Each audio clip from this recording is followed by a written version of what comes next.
ইসলামে ধর্ষণের শাস্তি কি এবং এই শাস্তি কিভাবে প্রয়োগ করা হয়? যতটুকু জানি এর জন্য 4 জন প্রাপ্তবয়স্ক ব্যক্তির প্রত্যক্ষ সাক্ষ্যের প্রয়োজন। কিন্তু ধর্ষণের ক্ষেত্রে প্রত্যক্ষ সাক্ষী তো অসম্ভব, সেখানে আবার 4 জন।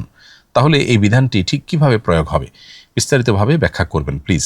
খুবই গুরুত্বপূর্ণ একটি প্রশ্ন। প্রিয় দর্শক, আপনার এই প্রশ্নের উত্তরে বলতে চাই, এই প্রসঙ্গে আমরা বেশিরভাগ মানুষই বিভ্রান্তি এবং ধোঁয়াশার মধ্যে আছি। কারণ আমরা অনেকেই মনে করি যে জেনা, ব্যভিচার কিংবা ধর্ষণ এটি প্রমাণিত হওয়ার জন্য 4 জন প্রত্যক্ষদর্শী সাক্ষী প্রয়োজন। এই 4 জন প্রত্যক্ষদর্শী সাক্ষী ছাড়া কোনোভাবে বোধহয় ধর্ষণের অপরাধ প্রমাণ করা সম্ভব নয়। মূলত এটি ভুল ধারণা আমাদের। ইসলামী শরিয়ার আলোকে ধর্ষণ, ব্যভিচার কিংবা জেনা প্রমাণিত হওয়ার জন্য 4 জন প্রত্যক্ষদর্শী সাক্ষীর সাক্ষ্য এটি একটি উপায়। এর বাইরে আরও উপায় আছে যেটা দিয়ে ধর্ষণের অপরাধ প্রমাণিত হতে পারে। কোনো ব্যক্তি যদি কারোর ব্যাপারে অভিযোগ দায়ের করে যে অমুক ব্যক্তি জেনায় লিপ্ত হয়েছে, ব্যভিচারে লিপ্ত হয়েছে, তাহলে সেক্ষেত্রে সেটি প্রমাণের জন্য শরিয়া তাকে 4 জন প্রত্যক্ষদর্শী সাক্ষী উপস্থিত করার বাধ্যবাধকতা আরোপ করে। কারণ একদিকে মানব সভ্যতাকে টিকিয়ে রাখবার প্রয়োজনে সমাজের জেনা, ব্যভিচারের মতো অপরাধকে চরম অপরাধ হিসাবে চিহ্নিত করে তার জন্য অত্যন্ত কঠিন এবং মর্মন্তুদ শাস্তির বিধান রেখেছে ইসলামী শরিয়া। যেই বিষয়ে অপরাধের শাস্তি অত্যন্ত কঠিন, সে বিষয়টি যেনতেনভাবে যদি প্রমাণিত হয়ে যায়, তাহলে সেক্ষেত্রে অনেক নির্দোষ মানুষও কিন্তু দোষী হয়ে যাবে বা দোষী সাব্যস্ত হয়ে যাবে এবং তারা কিন্তু জুলুমের শিকার হবে। এজন্য এ বিষয়ে কেউ যদি দাবি করে, কারোর বিরুদ্ধে কোনো অভিযোগ তোলে, তাহলে তাকে যথাযথভাবে অত্যন্ত শক্তভাবে সেটি প্রমাণ করতে হবে। সেজন্য 4 জন প্রত্যক্ষদর্শী সাক্ষ্যের শর্ত আরোপ করেছে শরিয়া। কিন্তু ভিকটিম নিজে যদি অভিযোগ দায়ের করেন কোনো ব্যক্তির বিরুদ্ধে, কোনো ধর্ষকের বিরুদ্ধে, তাহলে সেক্ষেত্রে তিনি 4 জন সাক্ষী উপস্থিত করতে না পারলেও সেটি প্রমাণ করবার উপায় আছে। অর্থাৎ এরকম ব্যক্তি যিনি ধর্ষণের ব্যাপারে অভিযুক্ত, বিভিন্ন আলামত এবং প্রমাণ রয়েছে তার ধর্ষণের বিষয়ে, কিন্তু তিনি স্বীকারও করছেন না, আবার 4 জন সাক্ষীও নেই, তাহলে তাজির বা বিচারকের বিচারিক যে গবেষণা, সেটার আলোকে তিনি যে কোনো শাস্তি নির্দিষ্ট অপরাধের মাত্রা ভেদে তার উপর আরোপ করতে পারেন। এমনকি সেটা মৃত্যুদণ্ড পর্যন্ত হতে পারে। তার মানে এই দাঁড়ালো যে কেউ ধর্ষণ করলো আর 4 জন সাক্ষী নেই দেখে সে পার পেয়ে যাবে, এ ব্যাপারটা একেবারেই ভুল ধারণা আমাদের অনেকেরই। আবার আরেকটা বিষয় এখানে আছে, সেটা হলো যে একটা তো হলো যে জোরপূর্বক শারীরিক সম্পর্ক করলো, শুধু এটুকু। তার জন্য তো আমরা বললাম 3টা উপায় আছে।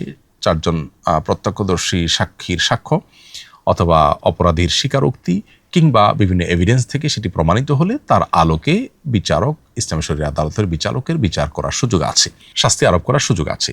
এই 3টার বাইরে আরেকটা অপশন আছে, সেটা হলো যদি কেউ অস্ত্র ব্যবহার করে, আতঙ্ক সৃষ্টি করে, অপহরণ করে এবং এরপর যদি পাশবিক নির্যাতন করে জোরপূর্বক, তাহলে সেক্ষেত্রে সেটাকে ফাসাদ ফিল আরদের অধীনে ফেলে তার চরম শাস্তি কার্যকর করা যেতে পারে।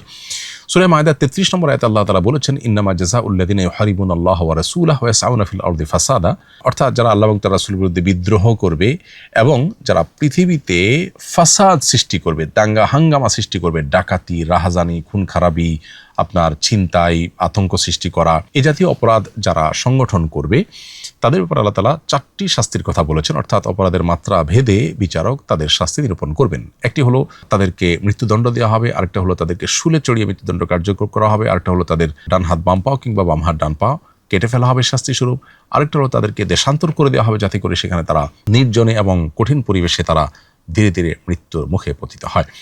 তো এই যে 4টি চরম শাস্তির কথা বলা হয়েছে, এটি হলো ফাসাদ ফিল আরদের শাস্তি।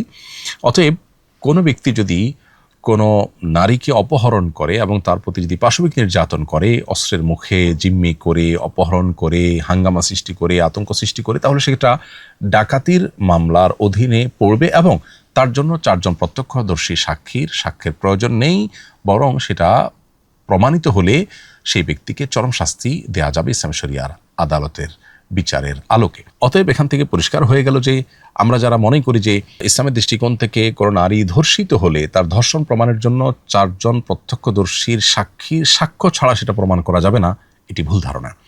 মূলত এটিকে প্রমাণ করবার আরও বিভিন্ন উপায় আছে এবং অপরাধের মাত্রা ভেদে আল্লাহ রাব্বুল আলামিন শাস্তি আরোপ করেছেন।